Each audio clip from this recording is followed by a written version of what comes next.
বন্ধুগণ আমার, ভাইয়েরা আমার,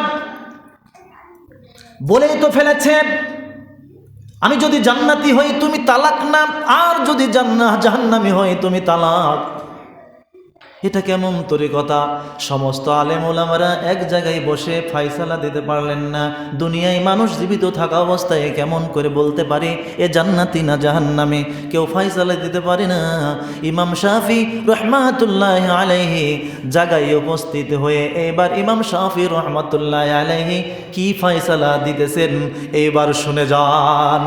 ইমাম শাফি রহমাতুল্লাহ আলাইহি বলছে, বাবা এদিকে আসো।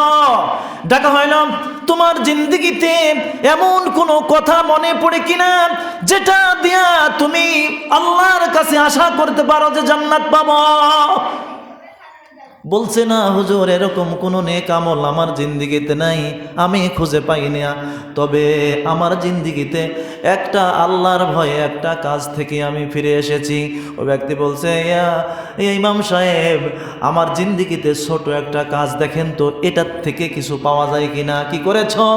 আমার বাড়িতে একদিন বউ ছিল না, বউ না থাকার কারণে আমার কাজের মেয়ের দিকে আমি জেনার হাত বাড়িয়েছিলাম। জবান খুলে পড়ি নাউজুবিল্লাহ। এইরকম তো বর্তমান সমাজে আর নাই নাকি? যে বাড়িতে কোনো মানুষ নাই, কাজের মেয়ে আছে, জেনার হাত কেউ বাড়ায় না। অন্তত এই আমাদের এই এলাকাতে নেই।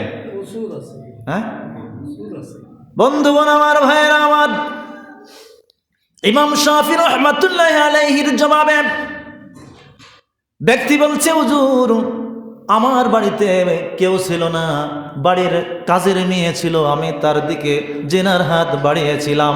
এবার আমার কাজের মেয়ে একটা কথা বলেছিল, আমার মনিব, ইত্তাকুল্লাহ, আল্লাহকে ভয় করো। দুনিয়ার কেউ দেখছে না, কিন্তু আল্লাহ তো ঠিকই দেখছে। হুজুর, আমি সেই দিন ওই পরিস্থিতি থেকে ফিরে এসেছি যেখান থেকে ফেরা অসম্ভব। অসম্ভব কিনা? যে এই পর্যন্ত পৌঁছতে পারে, ওই কাজ পর্যন্ত পৌঁছতে পারে, সেখান থেকে আর ফিরে আসতে পারে না। আমি ওই কাজ থেকে ফিরে এসেছি। ইত্তাকুল্লাহ শব্দ শোনার পরে, যে আল্লাহকে ভয় করো, কেউ দেখছে না, মহান আল্লাহ তাআলা দেখছে। হুজুর, আমি আল্লাহর ভয়ে ওই জেনার কাছ থেকে ফিরে এসেছি। আমার জিন্দেগিতে আল্লাহর ভয়ে একটা গুনাহ থেকে ফিরে এসেছি, এই কথাটুকুই আমার মনে পড়ে। এর চেয়ে ভালো কোনো কর্মের কথা আমার জিন্দেগিতে মনে পড়ে না।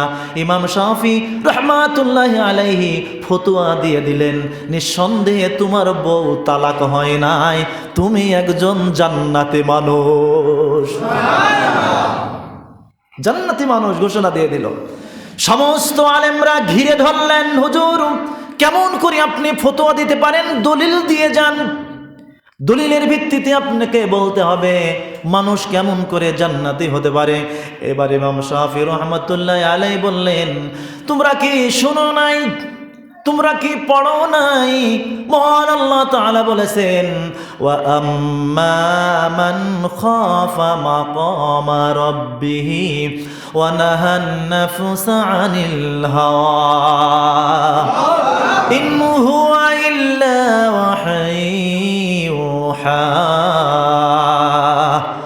আল্লামাহু শাদীদুল কুওয়া। আল্লাহ তাআলা বলেছেন, আমার কোন বান্দা গুনাহ করতে গিয়া যদি আমার ভয়ে ওই গুনাহ থেকে ফিরে আসে, আমি আল্লাহ তাআলা তাকে জান্নাত নামক নিয়ামত দান করি, জান্নাতুল মাওয়া। আমি আল্লাহ তাআলা আমার ওই বান্দাকে জান্নাতুল মাওয়া নামক জান্নাত, এটা আমি ওই বান্দাকে দান করি। যেই বান্দা গুনাহ করতে গিয়া ফিরে আসবে, আমি আল্লাহ তাআলাকে ওই বান্দা জান্নাতুল মাওয়া নামক জান্নাত দান করে দিই। তাহলে এই ঘটনা থেকে বোঝা গেল, কোনো মানুষ অপরাধ করতে গিয়া যদি আল্লাহর ভয়ে ফিরে আসে, আল্লাহ তাআলা তাকে জান্নাতের ঘোষণা দিয়েছেন। সুবহানাল্লাহ বলেন, সুবহানাল্লাহ।